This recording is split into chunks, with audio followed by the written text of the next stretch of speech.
Guys, it is time for a new update here on the Bitcoin price because what is happening in the charts, guys, it's just mind-blowing. I'm going to not only talk about the bigger and the smaller timeframes today, no, I also prepared some very, very interesting on-chain data for today's video that will tell us where we can actually find the bottom for Bitcoin and what we have to expect next.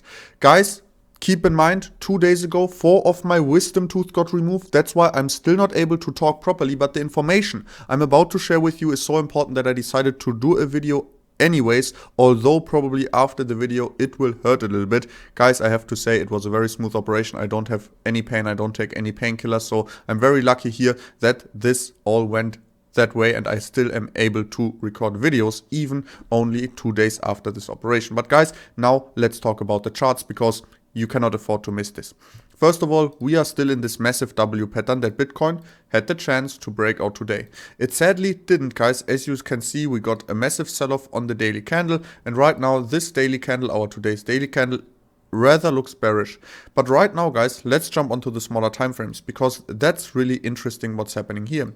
As you guys remember, we were talking about yesterday that Bitcoin has a very, very high likelihood actually of continuing its pump at least up to the resistance of the W pattern. And exactly that happened. On top of that, we got rejected, like we also talked about in my last video, of this rising broadening wedge. This rising broadening wedge is still the most relevant chart pattern in the charts till this day. Why is that? Because this chart pattern completely decides where Bitcoin is going to head next. If we see a break to the upside, or rather more, we are holding this support and we are not breaking to the downside, since a broadening wedge at some point just is invalid. So pretty much if we don't need to break to the upside, we just need to stay in it for long enough, right? And what we can see then on the bigger time frames is that if we break to the upside, we have a bullish breakout out of our W pattern. Our next resistance is at the $27,000 level. We have a bullish W breakout on the weekly time frame. We have a bullish weekly candle close in 1 day and 20 hours if we close now to the upside. And the likelihood of us pumping to the $28,000 level, at least back above at our 11-year support, right? The likelihood of that is immense. But this is not confirmed yet because the other scenario, guys, and that's why I'm telling you that this chart pattern is pretty much deciding over with what Bitcoin is going to do next. What we can see here is that if we break to the downside out of this rising broadening wedge, guys, we have a very, very big problem. Because not only that we broke out of this rising broadening wedge, which is a bearish chart pattern, it should break to the downside statistically. We not only are confirming this bearish daily candle close today, we would also see a massive bearish daily candle now, tomorrow, and that would actually mean that Bitcoin is in great danger and will most likely close our weekly candle back below the $20,500 level. And that would mean that we would close this weekly candle with a massive wick lower than our previous weekly candle closes. And this means we have a lower low, right? Again on the weekly time frame pretty much. So this would be a very bearish sign on the weekly time frame and also on the daily time frame, and we would need to expect Bitcoin to fall much lower then. And that's why this chart pattern on the 4-hourly time frame that may seem not so significant, occurring at the current time and at the current price, it will make a massive difference on what Bitcoin is going to do next week, since a very important daily candle close and on top of that a weekly candle close is right around the corner when this breakout should occur. Since a rising wedge or a falling wedge broadening should always break out as soon as the trading range has approximately doubled, like it did here.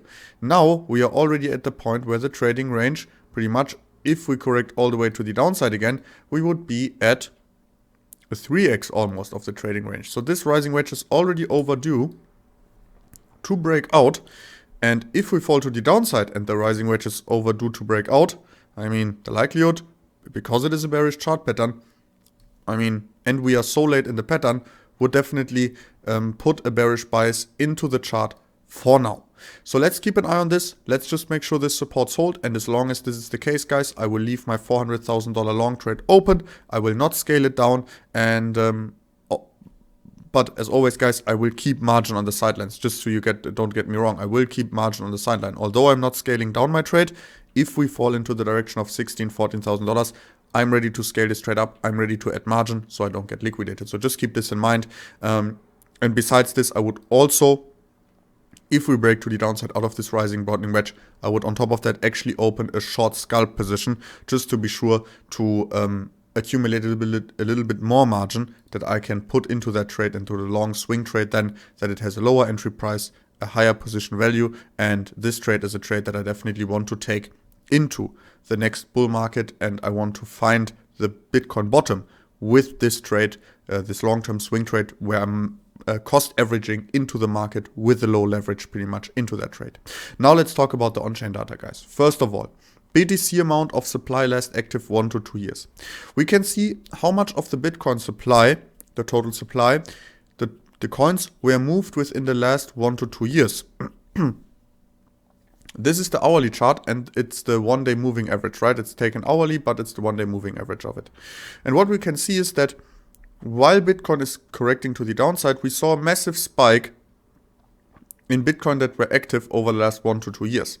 So we can assume that what actually happens here is a lot of people still took profits. A lot of people exited the market. What we can see now is that the supply is starting to become inactive again, right at the time where we are potentially forming a bottom. This is a very good sign. People are not interested anymore in selling. So guys, this is the on-chain data that actually provides us here. Look at this.